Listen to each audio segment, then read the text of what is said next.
back to the action for Arian Foster. Give him 3 on first down. It'll set up a 2nd and 7. Yeah, that wasn't a big run, just a short one there. But guess what? Sometimes you treat it like boxing. You throw that jab out there, and you throw it again, then you come with a big punch later. Maybe they're just trying to set him up. Here's Tannehill now on 2nd down. And he hits his target. It's Kenny Stills. And they get him down, but not before he takes it across the 40-yard line. That was a nicely run slant route, and what the receiver's trying to do is make the defender think he's going upfield for a deeper route, and then breaks it off, usually after about 3 to 4 steps, and cuts towards the middle of the field. And now what he's trying to do is use his body to keep the defender away from the football and give the quarterback a really nice target. And he will be brought down at about the 43 that time. 2 yards on the carry there, and it'll be 2nd down. Well, I think we know by now that every run is not going to be broken and get all the way to the end zone. But these short ones still have their value. You can still set up your play action and throw the football. You control the clock because you have the ball and they don't. And often the physicality sets the tempo for the game. And he'll be brought down right at the 45-yard line. Well, if you do read man coverage, Brandon, the drag route's a pretty good one to run against it because you're running away from people on it.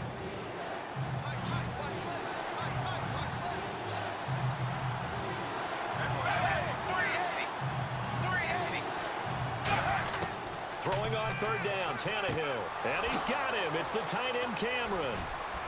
And that little deke, the juke move that we saw, able to give him the 1st down yardage before he's brought down. Now the offense lining up 1st and 10.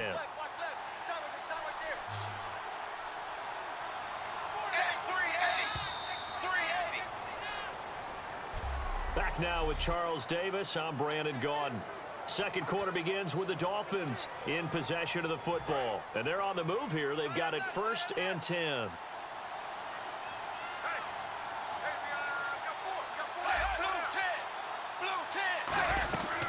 They'll run it now out of the gun. And a short gain there down to the 37-yard line. 3 yards on the pickup there, and it'll be 2nd down. We always like to talk about defense in terms of levels. 1st level defensive line, 2nd level linebackers, 3rd level defensive backs. On that run, that was what we call a 1st level run, and it was stopped by a 2nd level player. And he gets this down inside the 35 before going out of bounds. A gain of 4 on the play, and just like that, it's 3rd down. Was that a receiver? Yeah, actually it was. It was a running back who was a receiver on the play. Ike's been spending time in the receiver drills getting his feet down. Well, those guys out of the backfield, they got to be good, agile with their feet. He showed the agility there with a toe tap. No doubt about it. It's like he'd run to ballet school. Got the toes down and stayed in bounds. So it'll be 1st down here after the run.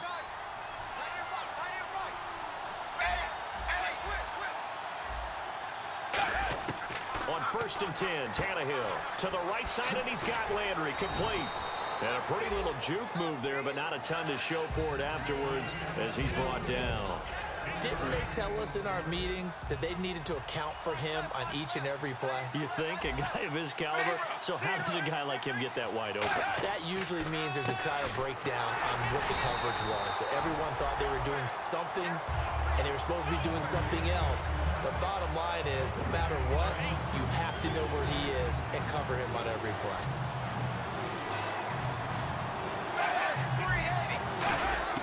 From the gun on 3rd down, Tannehill. And he'll go out of bounds in the red zone just inside the 20. It's a gain of 5.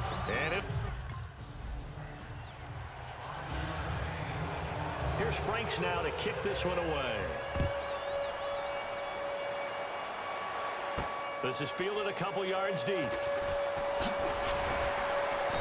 And he'll get it up past the 20 to the 22-yard line.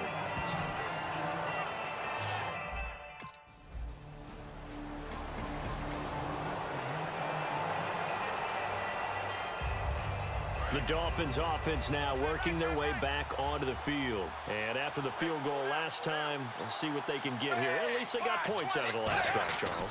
I've never met an offensive coach that didn't want to drive to end with a kick. Most of them wanted to end with a PAT, right? In this case, a field goal, they'll take it. Way better than the alternative, which is a punt. Yeah, but you met fan bases that wanted that, that weren't happy with that field goal. I haven't met a fan base yet that wants to drive to end with a kick, other than the extra point. That's it. 2 minutes remain here in the first half.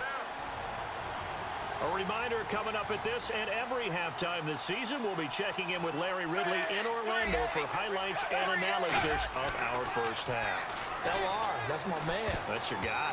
And they're not able to hook up there. Incomplete. Devontae Parker, the intended receiver, and that'll bring up second down. How many times when we see an incomplete pass, we just look at the receiver and say, should have caught that one. That was a drop, and we just put it on the offense. How about a little credit for the defense there? They just forced an incompletion. Yeah, especially after starting in a tough spot defensively, but a good start there on first down. Got to give them a little extra confidence there, starting, as you said, in a tough spot and being able to make a play on first down. In order for a screen pass to break big, a lot of things have to come together and be well executed, but all it takes is one small thing to go wrong and keep it from being a big game. From the gun, here's Tannehill. He's going to flip that out to the flat. It's complete. And he is going to lose yardage here. A loss of a yard, and it brings up 4th. Here's Franks now to kick this one away. That's fielded in the end zone. And this will be a touchback, so a first chance here in week 1 to...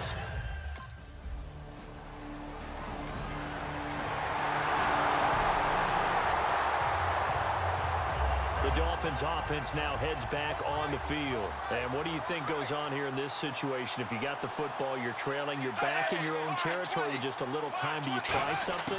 You're thinking about jump-starting your team, right? You just... Under pressure, and he's going to go down. Tannehill sacked. Personal foul. Face mask. Defense. And a big face mask penalty here, 15 yards. You never want to get your hands up in the face mask area because your fingers can get tangled up there, and that can hurt you as a player. On first down, it's Tannehill. It's caught. Cameron, left side. And he'll get up to the 43-yard line. Now hold everything here. We're going to get a timeout by the offense. So that means they're down to 1 remaining here as we head toward halftime. On second down, here's Tannehill.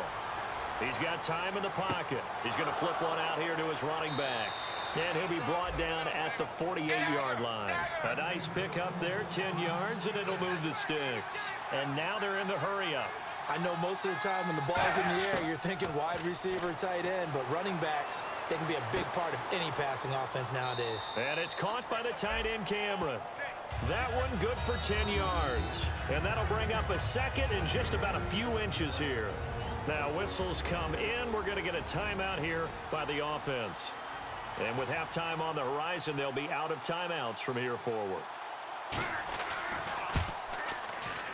And this won't get there. Won't be online either. It's no good. Off to the right. And this...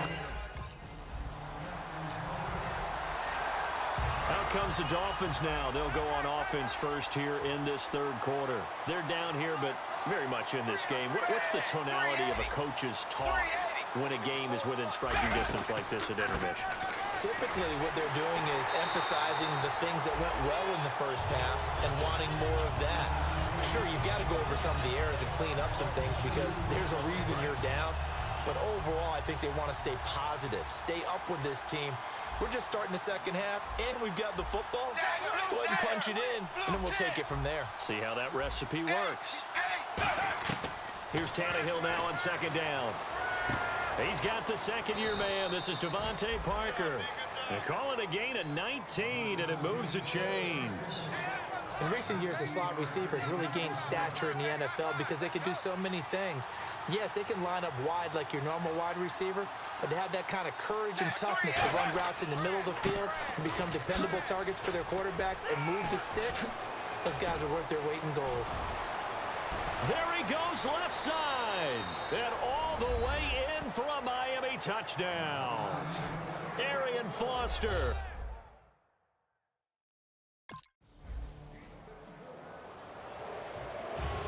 Franks now on to kick it away after the touchdown.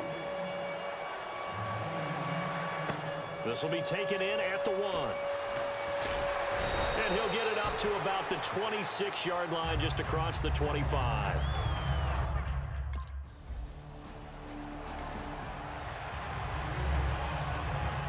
Out comes the Miami offensive unit now. They get set to take over. And they were able to punch it in the end zone last time. They'll be looking to do that again here for the defense. Obviously, they'll be looking to stop them from punching it back in the end zone. It always is punch-counter-punch, isn't it? And which team has the advantage? Well, let's just go back. Last time on offense, they rolled downfield, get into a good rhythm. You can see a little more bounce in and out of the huddle. You can see the sideline really get into the game. So defensively, you're thinking to yourself, how do we take that away from them? How do we get the advantage back? Let's see what they come up with. I think pressure is always the first way to go. You love pressure. And this is caught by Cameron for a Miami touchdown. Jordan Cameron.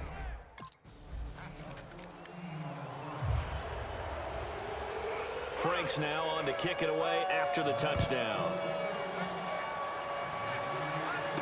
This will be fielded at the 6. And he's going to go out of bounds on the return. He won't even get this thing back to the 10-yard line.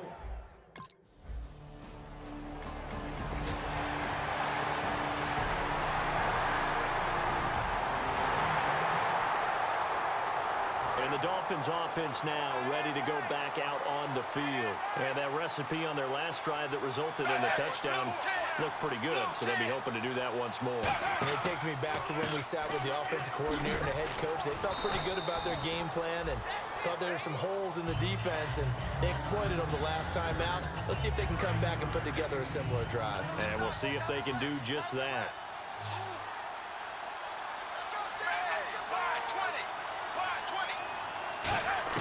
To throw on second down is Tannehill.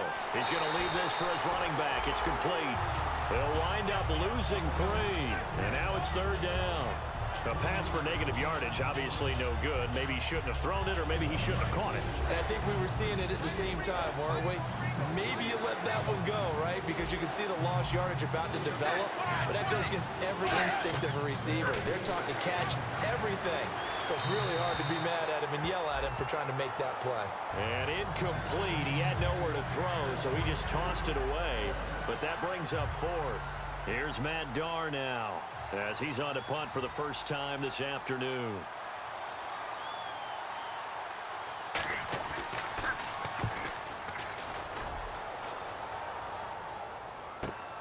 And it's taken in at the 9.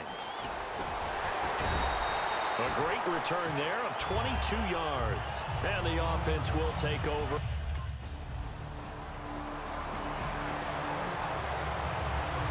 So now here come the Dolphins. They're out in front. Last time they had to punt it away. We'll see if they can add to their lead now. They don't want to go out and punt it away again. This team now wants to get a cushion, put people away.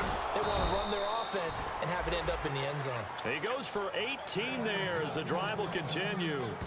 And there's a completion to the tight end. And look at the size of these players nowadays. At that spot, 6'4", 6'5", and up. A lot of guys used to be basketball players, somehow came back to football. That's really good for the game of football. You're getting better athleticism, great hand-eye coordination, guys who know how to control their bodies when they run their routes. Give them a couple on the carry there, 2nd and 8. And in this situation with a lead 4th quarter, they're liking keeping the ball on the ground, I'm sure. That's just smart football, but you know the defense has to know it as well. They've got to stop them here. So now we're going to see that loading the box in a big way. 6, 7, 8, 9, whatever it's going to take, puts a little bit more pressure on your big offensive line. So while the offense has had a big day, no one on that side of the ball is excited about seeing a loss like that. Their goal, to make every play positive, and when you have a bad one like that, your next goal is to not let it spiral into more. And that is incomplete. He was looking for Arian Foster out of the backfield. Now 4th down. And you really can't pin that one on the quarterback, Charles. The O-line, they've got to protect that. And they know it. That's their meal ticket. They want to take care of the big guy behind them. In this case, they let him down.